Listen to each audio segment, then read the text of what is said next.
Welcome to Business at the Speed of Coffee, the one television show by business, for business, about business. When you go down the highway or visit Shanghai, Dubai, or even the Congo, have you wondered how the amazing cities operate? Who's built these ports, airports, and cities? What kind of people conceive of this stuff?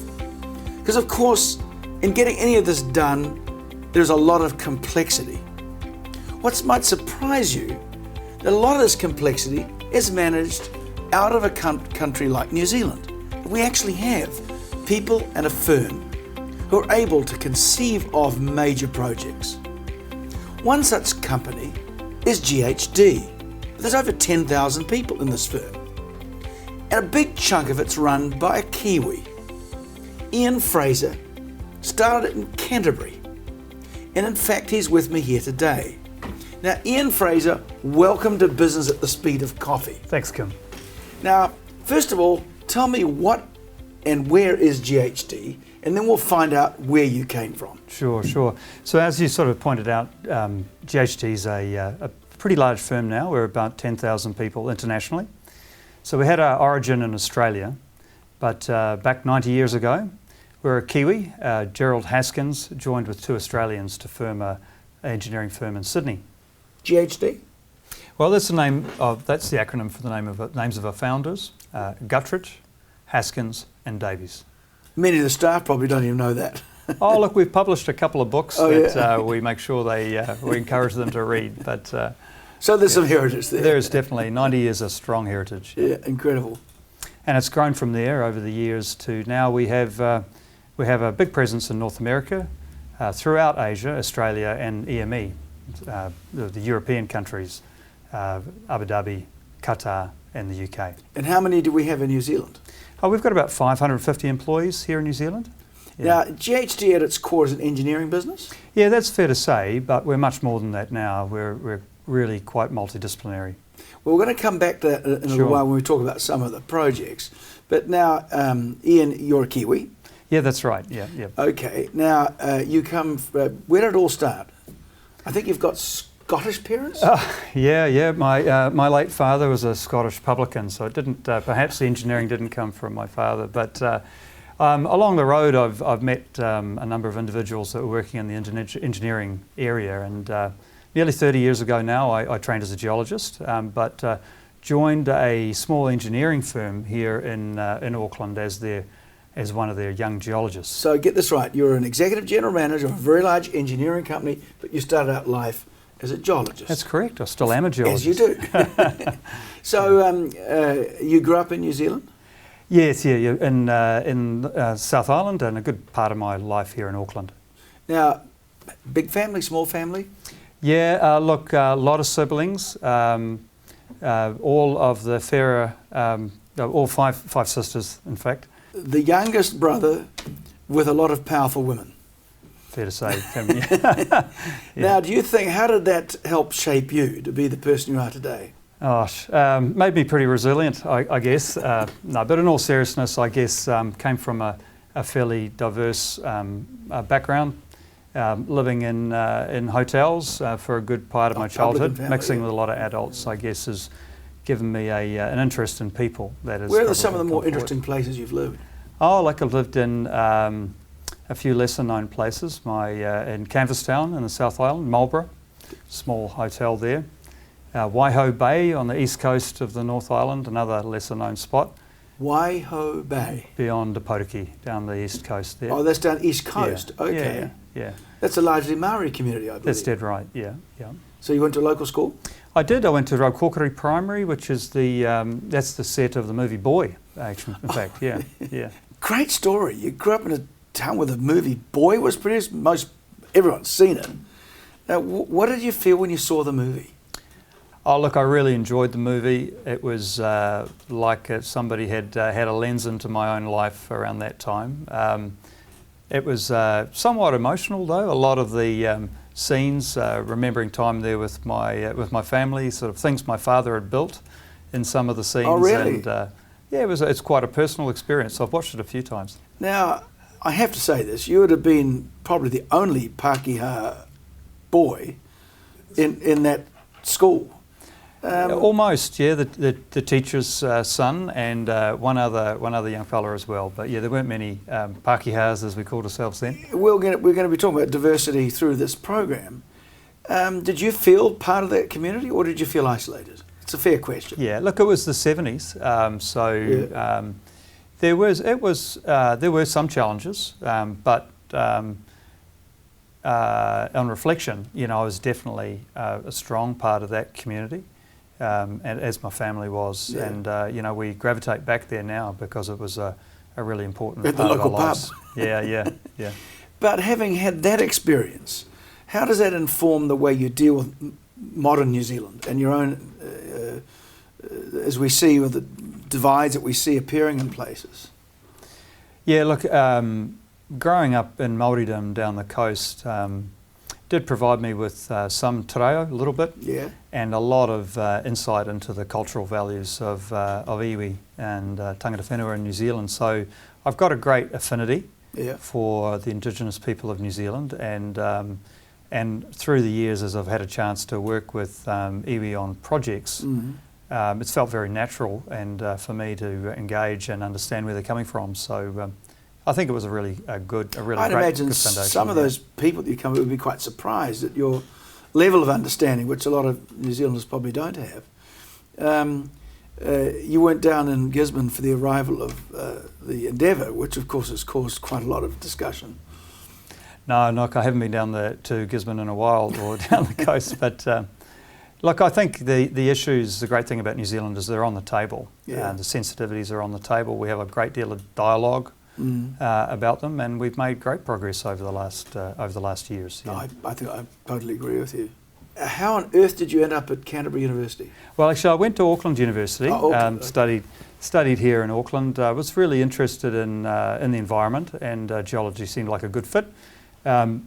Interested in getting into the outdoors, and that seemed like the one trade where I could do that. But your home is in Canterbury? It is of the last 15 years. Yeah, I Okay. moved there to manage a business, a consulting business, 15 or so years ago, and kids have been raised there. So that's where we've stayed. We lived through the earthquakes, which was a galvanising experience, I think, and it's really home for us now. Yeah. Now, tell us the sort of work you do today, because it's going to put some context into Sure. what GHD does. Well, as General Manager of the Asia Pacific part of GHD, I'm one of a team of executives that manage the global business, and it's really, I guess, my responsibility to make sure that we provide quality service and make a reasonable return for our shareholders across the businesses we have in the Asia Okay, Pacific now, area. your businesses we have. Yeah. So what sort of people do you have in which places? Yeah, well, as I was saying, we have a multidisciplinary business here in New Zealand. Now, let's define that. What's multidisciplinary mean? Well, property and buildings teams, architects, fire engineers, structural engineers, building services engineers in the property and buildings market, a range of transportation engineers that work in the roading and other modes of transport, planners that enable that work to come about in the first instance, a large water business, that's a very core discipline for us, water engineering. Yeah. And then we have a big environmental practice as well that works here but also out into the Pacific Islands. Economic consultancy at all? Yeah, our advisory business, GHD Advisory, has a number of economics or economists in it that do a lot of business case work right at the early stage of infrastructure projects. So you can provide a sort of multidisciplinary approach to big projects, right? Yeah, that's right. We've typically been in the design space, but over recent years, the really extending where we sit in that value chain, trying to conceive the projects as well as just deliver them for If I clients. come to you to build an airport or a large drainage project like the Cross-City, drainage thing we're doing now, where is that work likely to be done? All in Christchurch or where else? Well, most of our teams are national teams. We are organised by geography. So a project here in New Zealand, a significant majority of it will be done here. So it's not outsourced to your office in the Philippines? Well, for we instance? do have what we call a high value centre in the Philippines, where we have individuals that are that are hardwired, if you like, to teams here in New Zealand. So any one of our teams will have counterparts in the Philippines that help them with some parts of the delivery. Yeah. Likewise with Australia, perhaps?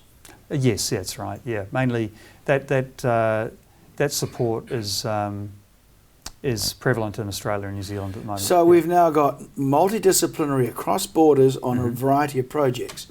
Sounds, complicated. How do you manage all that in today's environment? Presumably the internet helps. Yeah, no, technology's been a big asset to us. It allows us to work across boundaries seamlessly, really. Really the only thing stopping us is our own geographic kind of behaviours, where we like to see and touch what we're doing. You've got work in South America, I gather.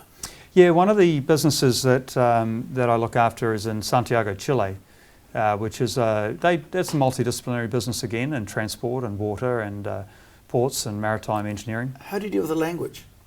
Well, not particularly well. I've got very little Spanish, but the majority, or over half of our business is fluent in English.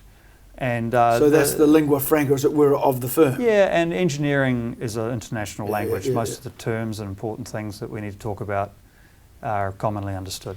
So, and there's time zones to deal with, of course. Yeah. Does that mean a lot of midnight Skyping, or? Yeah, it can stretch the days out. New Zealand's kind of beneficial that we're at the beginning of the day, so I tend to benefit from those calls better than my colleagues in the UK. Could you talk about some of the bigger projects that you've involved in? It's difficult to put your finger on a specific project in New Zealand. There's so many. Yeah. But we've been part of alliances to deliver major roading infrastructure here in the Auckland region, the Puhoi to Warkworth Alliance. We were part of a design alliance for the East-West roading project, which hasn't happened, but has one day. The concept is well developed. We've been part of that. We work on numerous projects with the likes of Auckland Transport and Auckland City and water care as well in this region. Yeah. So you become an enabler for these projects. Do you see them through to the finish? I mean, is that or is it just the design stage? No, the typical construct is that we have to verify our design as well. So our people have to do quality assurance checking during the construction process as well. How would you rate New Zealand in this kind of work? I mean, the big names we think of are Bechtel or perhaps Halliburton or so on. Do we rate against those sort of really large consultancies? Well, the consulting industry now has some very, very large players in it. And GHD is a medium-sized international firm. Would you be in the same sort of category, say, as Becker's? Oh, absolutely. And perhaps, we're a larger international practice in Becker. Okay. Here in New Zealand, there's a number of named firms that we all compete and collaborate pretty on an even sort of playing field, but we are one of the majors in this country. Okay. Yeah. Now, if this is awkward for you, avoid it, but the question about government procurement, I've been very conscious of the fact that for a lot of New Zealand firms, let's say not construction particularly, but even manufacturing and so on, always felt that the government procurement program was not only complicated and awkward, often favoured the incumbents. Has that been your experience? Look, I'm not sure about favouring the incumbent. Fair to say that our procurement processes here in New Zealand are comprehensive. So they that's a polite way of saying difficult. Well, they can be expensive for the participants, and being a relatively small economy, sometimes there can only be one winner. Can you recover any of those costs when you're trying to pitch for some of this work? Because I mean, I'm aware that you have to do a lot of development work that you never get paid for. Is that right? Well, it is a cost of doing business, and I guess indirectly, the fees, the rates that you charge reflect that in terms of your base costs. Understanding how much time you need to put into procurement each year. How's it been in New Zealand recently? I mean, we've been through what appears to be one of the great construction booms the country's ever seen. Is that, you're getting a sense that's continuing? What's your pipeline in New Zealand look like? Well, it's an extremely busy market still. A lot of work in the property and building space around the country, delivering institutional sort of buildings, education, buildings in the medical facilities, hospitals prison and such. Stuff, yeah, stuff like that. Obviously, we've taken a bit of shift in direction in terms of the transportation portfolio, looking at multimodal type projects, but again, there's opportunities for engineering design firms in that space as well. I know our viewers, particularly if they're from the construction industry, will be alarmed at the number of construction companies who have disappeared in the last few years in what has been our most buoyant period. And they seem to say that's something to do about risk sharing. Do you have any views on that?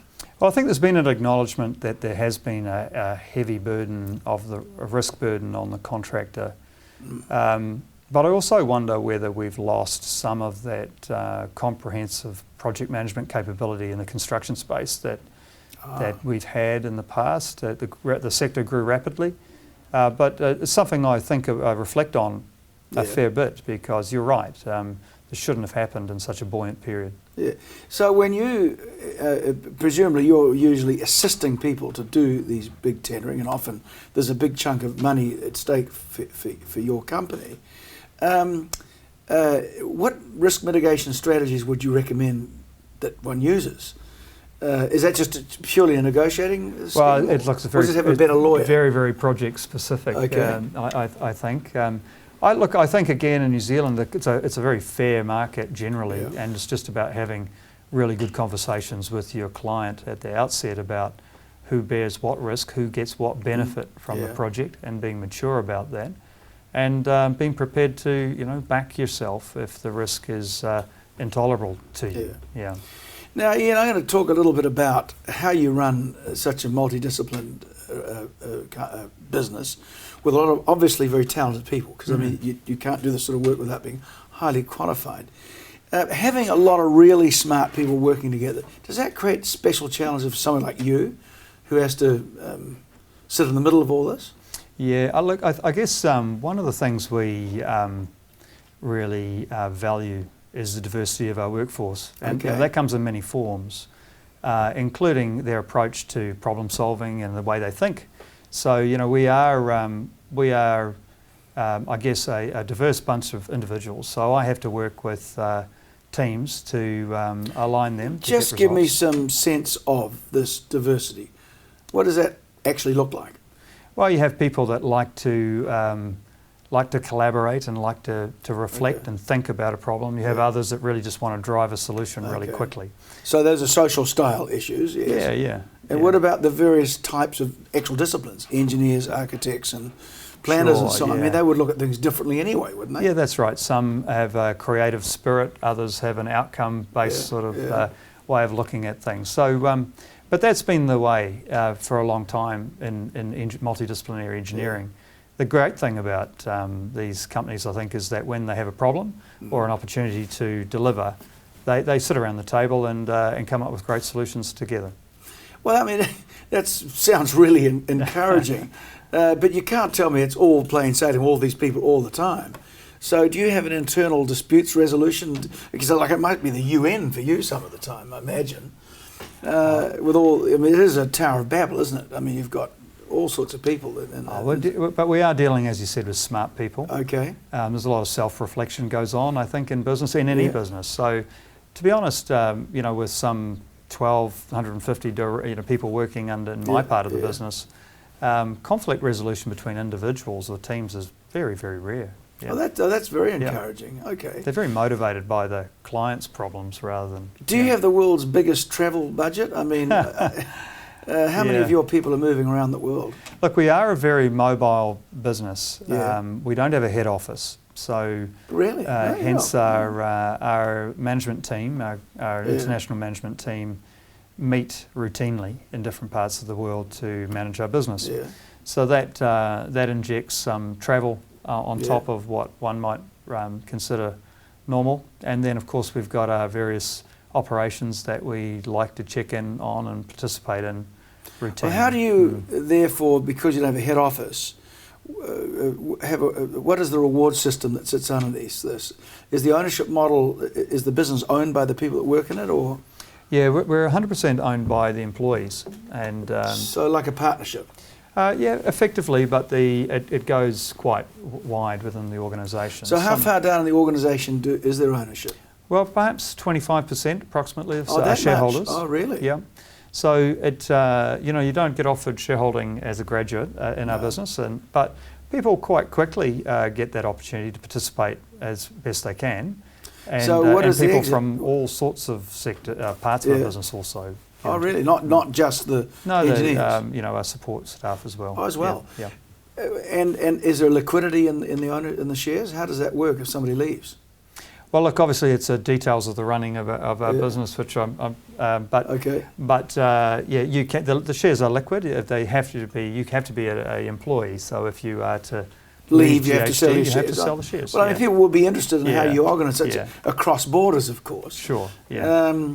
And do you think that ownership makes a high level of commitment from Well, people? it definitely helps our retention. There's no doubt that our retention of shareholders is very, very high because obviously they're both earning a salary, doing engaging work, but also generating some wealth, personal wealth. And you share the wealth, presumably, on a good year. It's a dividend share, they're effectively sitting on their own wallets. Does that mean they're tougher on themselves and others than it might be if you're just working for a large, faceless corporation? Look, I think it's fair to say that when you are the owner-operator, like any business, there's an awareness of the outcome of what you're doing and the financial implications.